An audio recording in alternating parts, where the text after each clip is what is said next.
نحمده ونصلي على رسوله الكريم أما بعد فأعوذ بالله من الشيطان الرجيم بسم الله الرحمن الرحيم آج انشاءاللہ تعالی بإذن اللہ ہم قرآنی الفاظ کے سلسلے میں سورۃ البقرہ کی اگلی آیت کریمہ آیت نمبر 62 کے الفاظ کے بارے میں جانیں گے۔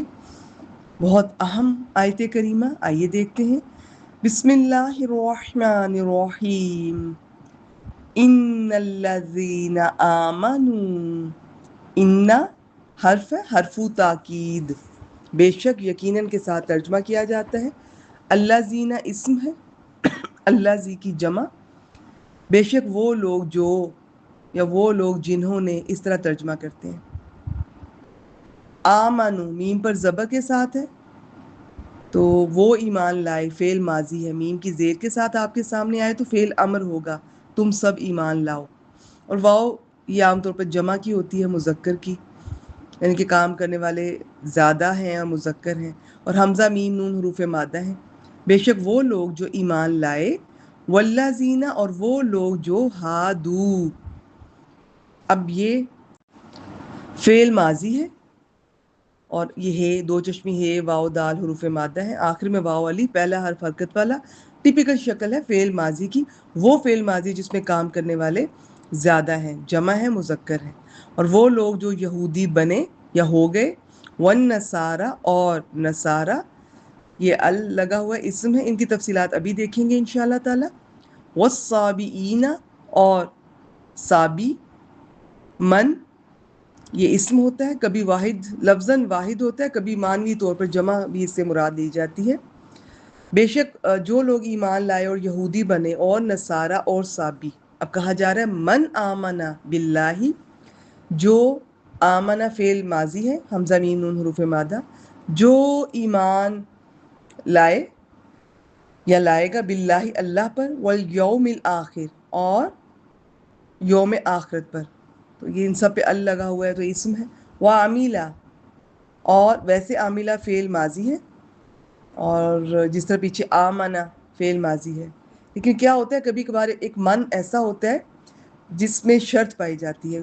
یہ من بھی کئی طرح کا ہوتا ہے نا، ایک من ہوتا ہے سب سے زیادہ آپ کے سامنے آئے گا جس کا مطلب ہوتا ہے جو، ایک من ہوتا ہے جس کا مطلب ہے کون، ایک من ہے جس میں شرط پائی جاتی ہے، تو وہ پتہ چل جاتا ہے۔ اب اس میں جو جواب شرط ہوتا ہے اس پہ ایک فا لگی ہوتی ہے، فا جزائیہ یا فا رابطہ کہتے ہیں، اس سے اندازہ ہو جاتا ہے۔ تو جب کوئی بھی شرط والا لفظ آتا ہے نا، پھر ماضی کا ماضی میں ترجمہ نہیں کرتے ہیں سوائے لو شرطیہ کے، باقی جتنے بھی شرط کے الفاظ ہیں مستقبل یا حال میں کرتے ہیں، یا اس طرح جو یہ کرے۔ من آمن باللہ والیوم الآخر، جو اللہ اور یوم آخرت پر ایمان لائے گا یا لائے، ٹھیک ہو گیا۔ اب دیکھیں حالانکہ آمنہ فعل ماضی ہے مگر اس من کی وجہ سے ترجمہ بدل گیا۔ وعمل صالحا، اور نیک عمل کرے گا یا نیک عمل کرے، دونوں ترجمے ٹھیک ہیں۔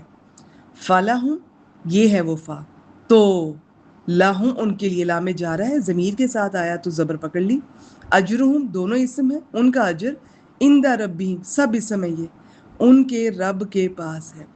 ولا خوف علیہم، وا حرف ہے، لا بھی حرف ہے، خوف اسم ہے، آخر میں تنوین ہے، علیہم اعلی حرف ہے، ہم جمع مذکر غائب کی ضمیر، اس کا کیا قاعدہ ہے، اس سے پہلے یا ساکن یا زیر آئے تو یہ ہم سے ہم ہو جاتی ہے، اور ان پر نہ کوئی خوف ہے، ولا ہم یحزنون، اور نہ ہی وہ غمگین ہوں گے۔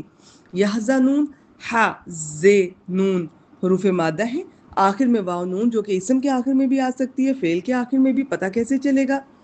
اگر اس کے ساتھ شروع میں 4 علامات مضارع میں سے 2 یا تا لگی ہو، سمجھ جائیں فعل مضارع ہے، وہ غمگین ہوتے ہیں یا ہوں گے، تو یہاں پر ہم کریں گے اور نہ ہی وہ غمگین ہوں گے۔ یہود، یہ سلائیڈ دیکھیے میرے ساتھ، یہ احسن البیان کے آپ کے لیے سلیکٹ کی ہے، تو اس کے کئی معنی ہیں، کئی تفصیلات ہیں، مختصر شیئر کر دیتی ہوں، جیسے آپ کے سامنے لکھا ہے، آپ اسے دیکھیے۔ یہ توبہ سے بنا ہے، گویا ان کا اچھا بمعنی محبت سے یا توبہ سے۔ اب دیکھیں انہوں نے کیا ہوتا ہے کہ ایک لفظ عربی کا پہلے وہ بتاتے ہیں کہ اگر یہ اس معنی میں لیا جائے تو جس کا یہ مطلب ہوگا، اس معنی میں لیا جائے تو یہ مطلب ہوگا. اب اتنی تفصیل میں تو میں آپ سے شیئر نہیں کروں گی. بس بامانہ محبت یا توبہ سے بنا ہے. گویا ان کا یہ نام اصل میں توبہ کرنے یا ایک دوسرے کے ساتھ محبت رکھنے کی وجہ سے پڑا.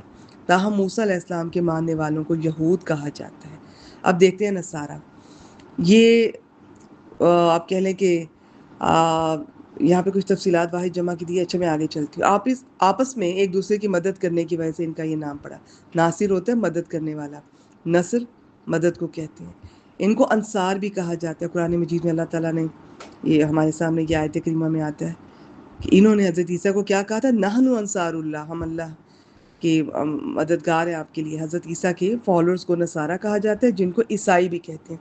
صابئین، صابی کی جمع، یہ لوگ وہ ہیں جو یقیناً ابتدا میں کسی دین حق کے فالو رہے ہوں گے، اسی لیے قرآن میں یہودیت اور عیسائیت کے ساتھ ان کا ذکر کیا گیا. لیکن بعد میں ان کے اندر فرشتہ پرستی اور ستارہ پرستی آ گئی، یا یہ کسی بھی دین کے فالو نہ رہے، اس لیے لا مذہب لوگوں کو، جن کا کوئی دین نہیں ہوتا، ان کو صابی کہا جانے لگا عرب میں.